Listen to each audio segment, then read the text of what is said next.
Well, good morning. My name is Richard Logan. I'm the missions and singles pastor here, and I'm truly excited to be here. Happy Memorial Weekend. I've got a little bit of trivia and Logan family history. Memorial Day was officially proclaimed on May 5th, 1868, by General John Logan, the national commander of the Grand Army of the Republic. And this guy right here, as you can tell from the hair, is my great-great-uncle. I'm not making this up. It's my only claim to fame, so I expect a little bit more respect around here, okay? But seriously, as I think about Memorial Day, and as I think about the men and women who gave their lives to protect our freedom, it's a really good introduction to a question that sets the stage for the passage we're going to look at today. And the question is this: when's the last time that someone extended some grace in your direction? You know, maybe it was a police officer giving you a warning when you knew you should have been blasted with fines. And you're like, phew. Or perhaps a coworker bailing you out of a jam so you could save face with the boss. You know, school's about over. Kids say yay, parents say oh. But, right? School's about over. And maybe you have a teacher and that project you know was due on Friday and you're not done, but the teacher said, okay, that's okay, take the weekend. And you got some grace there. Maybe it was a stranger taking the initiative to overcome an obstacle like personal embarrassment or even rejection to come to your rescue, to come to your aid in your time of obvious need. Or maybe it was just someone giving you a gift that just felt really undeserved and just incredibly gracious. That happened to me about 2 months ago. I've got to set this story up. I was in Uganda with the River Point team, and we were there as part of our Friends of Uganda initiative, this 5-year commitment that we as River Point Church have made to this community called Rasheri. We're not there yet, actually. You can tell that looks kind of familiar. That's right here. But we're ready. We're so ready. And anyway, Friends of Uganda is this grassroots kind of church-to-church initiative that empowers Ugandans to attack poverty in their lives and in their community by collaborating together with a local church there, with the power of the gospel, and some great organizations that care. And so we started with this really basic, fundamental need of access to clean water. And so River Point stepped up, and we took up the collection, and we sponsored some wells. And so one of the purposes of this trip is we wanted to go and see that and see how it was going. We wanted to further our relationship with a church there called Rasheri Community Church that we're partnering with, and just kind of set the stage for the next step in this initiative. So here we are. It's on the last day that we're in Rasheri, and half of our team had stayed behind to do health and sanitation classes related to this clean water. And then the other half went with Pastor Gerald, the pastor of Rasheri Community, out into the bush. And we were going hut to hut to do what he called mercy ministry. And I'll never forget, we entered this one hut, and out in the bush was really the poorest of the poor in this already very impoverished community. And we entered this one hut, and there wasn't even any paint on the walls. There wasn't any furniture to be found. There wasn't even a rug on the dirt floor. And we met the father of this family of 7, and he had just converted from Islam to Christianity in the past year. And he was struggling to get all of his kids to school, but he was getting it done. And with great pride, he introduced us to his eldest son, Isa. He was about 8 years old. And Isa is very smart, loves school, really cool kid, a lot of hope for the future. And we visited, we prayed with his family. And then we walked up to the top of this hill where a lot of people from the village came out to meet us and to gather because they heard that this group was coming, and there was going to be some rice and some sugar distributed. And Pastor Gerald steps up and he shares the gospel message, and people give their lives to Christ. People ask for healing. It was a really powerful moment. Well, we're standing around as this rice and sugar is being distributed, and we're just visiting with people. And I see Isa there, and he's holding this really awesome-looking rooster. And I thought, hey, can I take your picture? And he's like, sure. So I take his picture, and the next thing I know, I've got Uganda saying, no, the rooster's for you. And I'm thinking, what? Wait, I didn't know I wanted a rooster. But I thought, am I doing the wrong thing? Was I not supposed to take this picture? I didn't know. And here's kind of what happens when River Point staff gets together. That's the disclaimer. Chad Strader was there. Nathan Von Minden was there videoing actually something else. And then he realized something was taking place over here. So he brings the video camera over here. So what I'm going to show you is kind of this raw, unscripted, unedited. I know you'll think of us less once you see it. But this is what happened right after I was handed the rooster. He was presented a rooster for...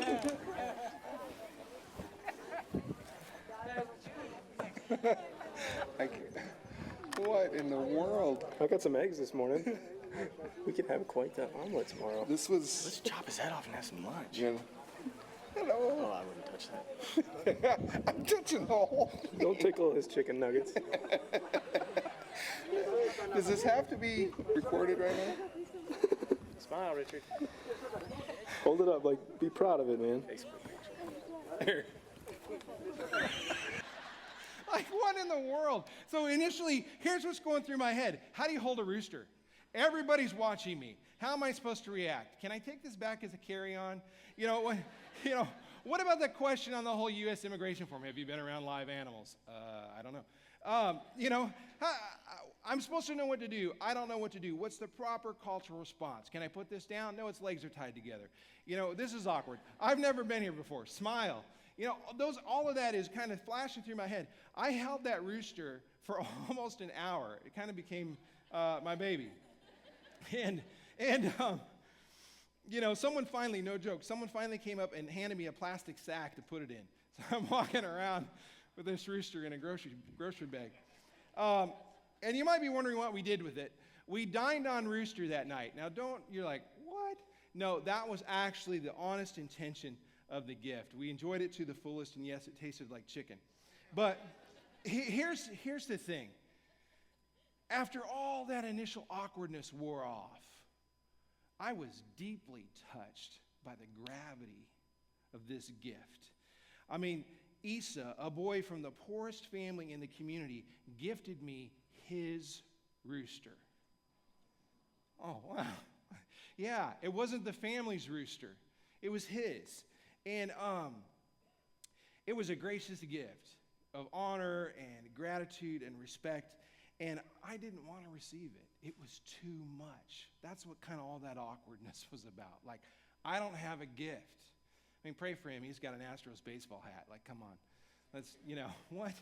But, my prayer is that God would multiply Isa's generosity upon his family tenfold. I mean, he took so much risk to approach this big lumbering Mzungu, right? To cross cultural barriers, to go even adult and child boundaries and things like that, to extend grace to someone so unlike himself. I learned so much from Isa's generosity. I think we all have a lot to learn from that. But today, I want us to look at a story that has a real similar theme of generosity and grace and care. This story has worldwide familiarity. I mean, it doesn't matter if you've never gone to church or you have whatever. Everyone's kind of heard of this Good Samaritan. I mean, we even have laws, right? We have Good Samaritan laws that are designed to protect those who choose to serve and tend to others who are injured or ill. They're actually intended to reduce bystander hesitation, to get more people involved in assisting people who might be afraid of being sued or whatever. So at its very loosest definition, we could say that a Good Samaritan is a person who helps a stranger who's in trouble. I personally found that kind of interesting as I looked at the story. We're the ones that put good to the title of Samaritan. Jesus never did that. It was just a Samaritan. But we put that label on it. It's a simple story. It's found in Luke chapter 10, if you want to turn there. Luke chapter 10, verse 25, and this story exhorts us to pursue a think of others lifestyle. It's really easy to read. I'll warn you that, but it's a lot harder to live. So let's look at it. Let's dive into this familiar story this morning. Luke 10, verse 25. It reads like this. On one occasion, an expert in the law stood up to test Jesus. Teacher, he asked, what must I do to inherit eternal life? What's written in the law? He said, how do you read it?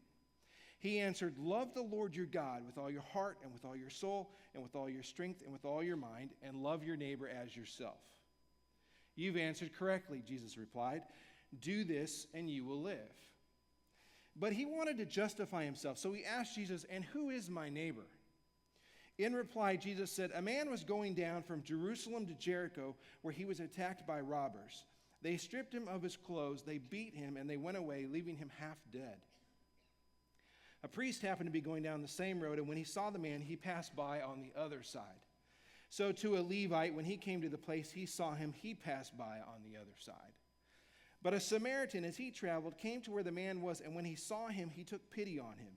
He went to him, he bandaged his wounds, pouring on oil and wine. And then he put the man on his own donkey, and he brought him to an inn, and he took care of him. The next day he took out 2 denarii, or silver coins, and he gave them to the innkeeper. Look after him, he said, and when I return, I will reimburse you for any extra expense you may have incurred. Which of these 3 do you think was a neighbor to the man who fell into the hands of the robbers? The expert in the law replied, the one who had mercy on him. Jesus told him, go and do likewise. Wow. Now here's the backdrop. During Jesus' ministry on earth, he was often faced with people who were trying to discredit him and his ministry and undermine the support of his followers. Many wanted to try and catch him in some kind of theological loophole. They wanted to justify their thinking that he should be put to death. So in our story today, we have this expert in the law who poses a question to put Jesus to the test, and he asks him, what must I do to inherit eternal life? And Jesus responds with a question by turning this man's attention back to the very thing he was an expert in, the law. He says, what does the law say? So this religious Jewish law expert here, he quotes 2 passages from the Torah. The first is found in Deuteronomy 6:5. Love the Lord your God with all your heart, soul, and strength. And then he quotes Leviticus 19:18. Love your neighbor as yourself. It was the right answer. And basically Jesus says, yes, so go and do that.